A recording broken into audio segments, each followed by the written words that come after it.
வணக்கம் மக்களே, சற்றுமுன் கிடைத்த தகவல் ஒன்றை பார்க்க போகிறோம். அதாவது தேமுதிகவுக்கு அடிக்கும் கூட்டணி சீட்டுக்கள் அதிர்ஷ்டம் வெற்றி வெற்றி திடீர் தகவல். இந்த ஒரு தகவலை பற்றி தான் நாம் பார்க்க போகிறோம்.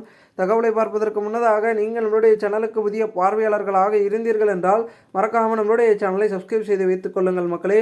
கூட இருக்க பிள்ளைகளும் ஆளில் கொடுத்து வைங்க. அப்போ அரசியல் சார்ந்த காணொலிகளாம் நீங்கள் தினசரி உடனுக்குடன் தொடர்ந்து தெரிந்து கொள்ள முடியும். வாங்க வீடியோக்குள்ளே போடலாம். தற்பொழுது திமுகவின் அங்கம் வகித்து பெருமிதத்தில் செயல்பட்டு கொண்டிருக்கக்கூடிய தேமுதிக கூட்டணி பெருமிதத்தில் இருந்து கொண்டிருக்கிறது. இந்த வகையில் பெரும் ஒரு சீட்டுகளையும் தொகுதிகளையும் வாங்கி வெற்றி பெற வேண்டும் என்ற ஒரு முடிவில் தேமுதிக இருந்தாலும் கூட தற்பொழுது விருகம்பாக்கம் தொகுதியில் பிரேமலதா அல்லது விஜயபிரபாகரனை களமிறக்க திமுக தலைமை விரும்புகிறதாம். இதனால் 2006இல் விஜயகாந்த் வென்ற விருதாச்சலத்தில் போட்டியிட விரும்பிய பிரேமலதா குழப்பத்தில் ஆழ்ந்துள்ளாராம். என்டிஏவில் விருதாச்சலம் தொகுதியில் பாமக சார்பில் மயிலம் எம்எல்ஏ சிவக்குமார் போட்டியிட தீவிரம் காட்டி வருகிறார். இதனால் அங்கு போட்டியிட்டால் எளிதில் வெல்லலாம் என தேமுதிக தரப்பு முனைப்பு காட்டுகிறதாம். இந்த வகையில் தற்பொழுது தேமுதிக ஒரு பக்கம் முடிவெடுக்க, திமுக ஒரு பக்கம் முடிவெடுக்க, நீங்கள் அதில் நில்லுங்க, இதில் வேண்டாம், இதில் நில்லுங்க, அதில் வேண்டாம் அப்படின்னு திமுக தலைமை முடிவெடுக்க, இதிலே ஒரு முரண்புகள் தேமுதிகவுக்கும் திமுகவுக்கும் ஏற்படுகிறது.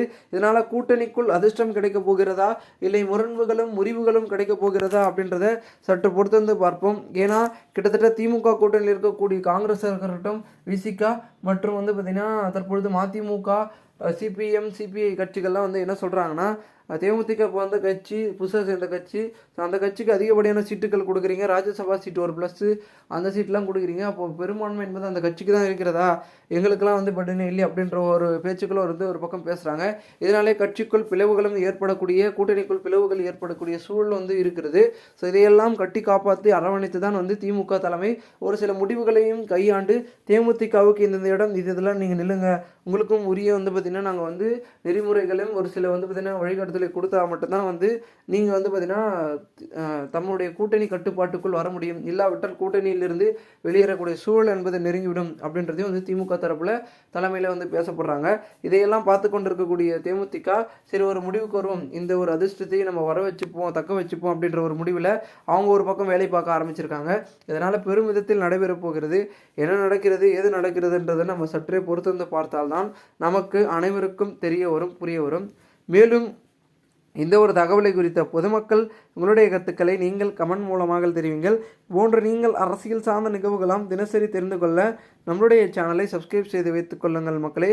நாம் அடுத்தடுத்த வீடியோவில் சந்திக்கலாம். அதுவரை எங்களிடமிருந்து விடைபெறுகிறேன். நன்றி, வணக்கம் மக்களே. தொடர்ந்து நம்மளுடைய சேனலுடன் இணைந்து கொண்டு இருங்கள். அரசியல் சார்ந்த காணொலிகளாம் தினசரி தெரிந்து